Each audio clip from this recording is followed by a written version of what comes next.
Zahvaljujem uvaženi potpredsjedniče, uvaženi državni revizore Klešić sa suradnicima.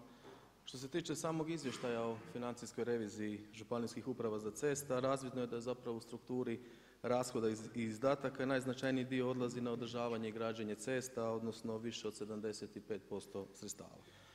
Osobno smatram da je to vrlo dobar pokazatelj jer upravo nam on potvrđuje da zapravo županijske uprave za ceste rade svoj primarni posao, a to je građenje, rekonstrukcija i održavanje županijskih i lokalnih cesta.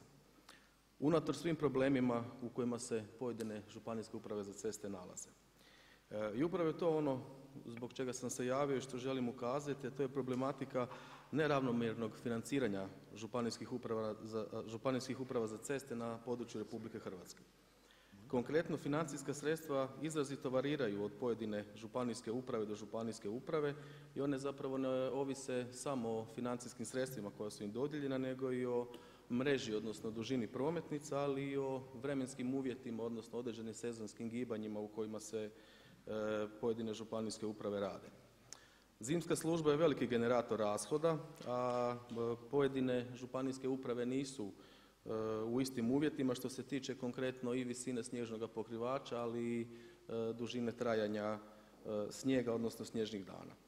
Pogledamo li također podatke o sredstvima po kilometru cesta, oni stvarno se kreću u jednom širokom ponderu, u širokom razmjeru.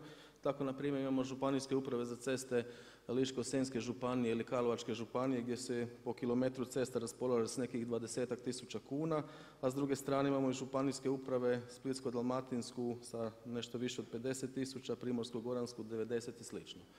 Ne kažem da su to velika sredstva, dapače i ta sredstva su minimalna za ostvarivanje primarne funkcije županijskih uprava za ceste i smatram da bi trebalo razmisliti o povratku onih 10 lipa koje su oduzete i preusmjerene, te o fondu za interventna sredstva kojima bi se izjednačila sredstva pojedinih županijskih uprava. Hvala.